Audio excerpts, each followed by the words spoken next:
another in this meeting.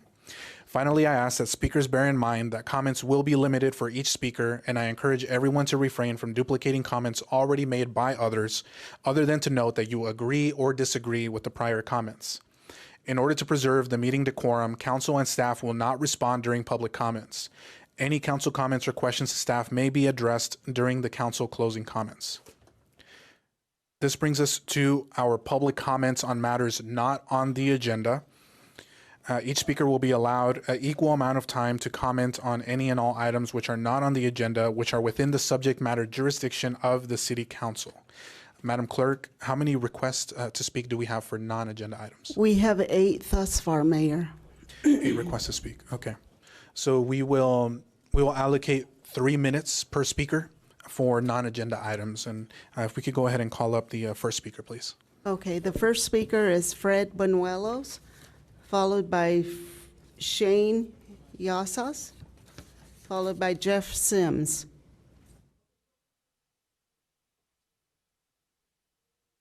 Hello, everyone.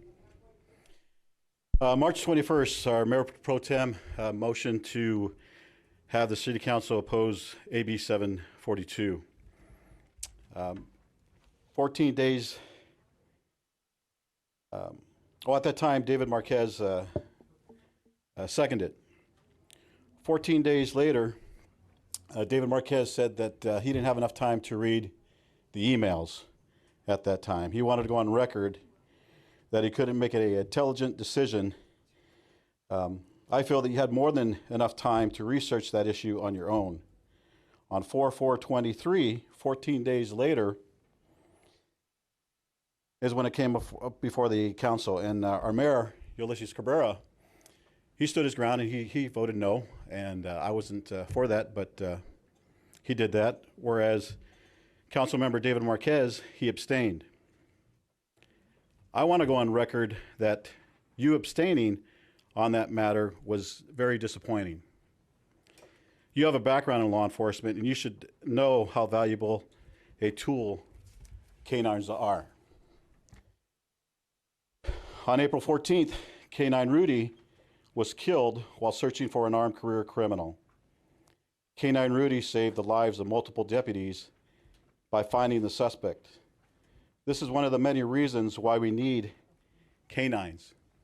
I want you to remember that, sir, and I want you to contact your state legislator to oppose AB 742.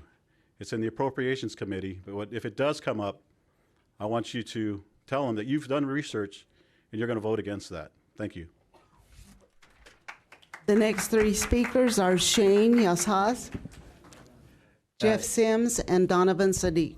It's Isaias for the record.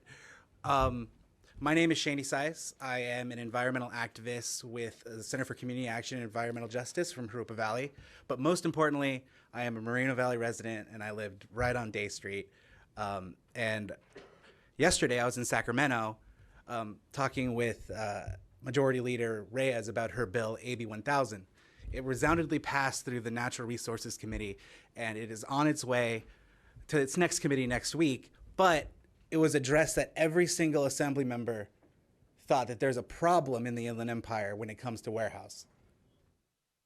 The problem is that too many of these developments are near sensitive receptors, mostly communities of color and low poverty. I'm not anti-warehouse. I'm anti-warehouse next to sensitive receptors. And I think that AB 1000 does a great job in making sure we identify that these people who have been marginalized so much finally get some support that they need. Currently, as the bill states, AB 1000 sets 1,000-foot setbacks, but it was addressed that that may or may not be too much for each warehouse, especially when it comes to developing in the city. So what I'm asking for the council to do is to reach out to Eloise Reyes or James Ramos, who is pushing his opposition bill, 1748, which sets a 300-foot setback from warehouses. And let's come up with a common ground where we not only balance commerce and development of warehousing, but also establish safe public health for the citizens of Moreno Valley. I mean, I firsthand know when I had to go to urgent care 2 weeks ago and wait 3.5 hours because of so much public health crises we have in our city that we have a problem. And we have to start doing stuff to make a difference. And like I said, I'm not anti-warehouse. I have family members that are union members and they live very close by in Riverside.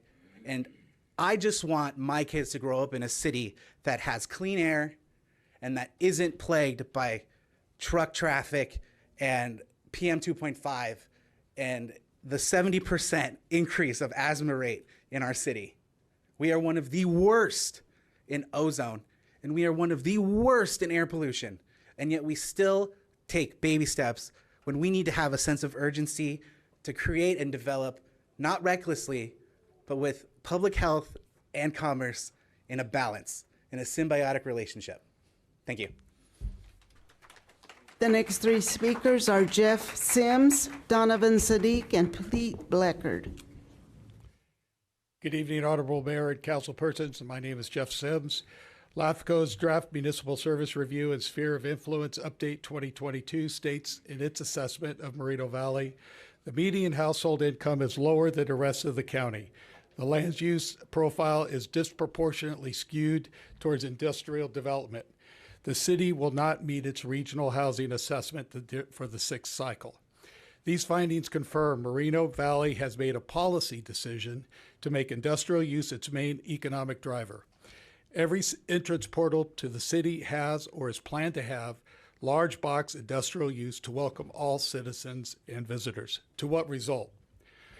Warehouse jobs providing household incomes lower than the rest of the county, tough traffic congestion getting in and out of Moreno Valley, longer commute times for every Moreno Valley citizen who needs to work outside of Moreno Valley to earn living wages, more and more air pollution.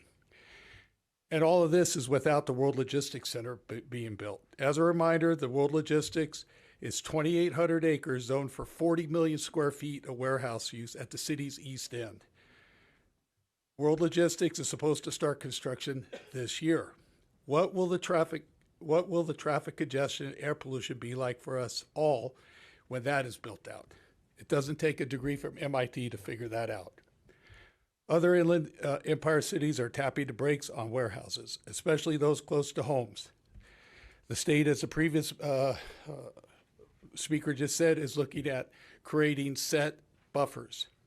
It is hoped leadership of the city will realize saturating the city with warehouses and cannabis operations may be short-sighted and harmful to the quality of life of all citizens of Moreno Valley.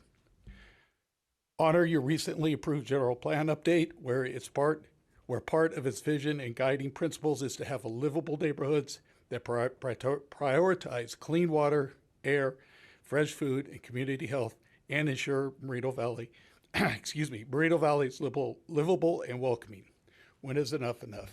Thank you. The next three Thank you. speakers. And Madam Clerk, sorry to cut you off. I did get a request from staff to just take a 10-minute break so that they can set up a monitor outside since we do have a large crowd. So at this time, we're going to take a 10-minute break, but we'll be back in just a moment.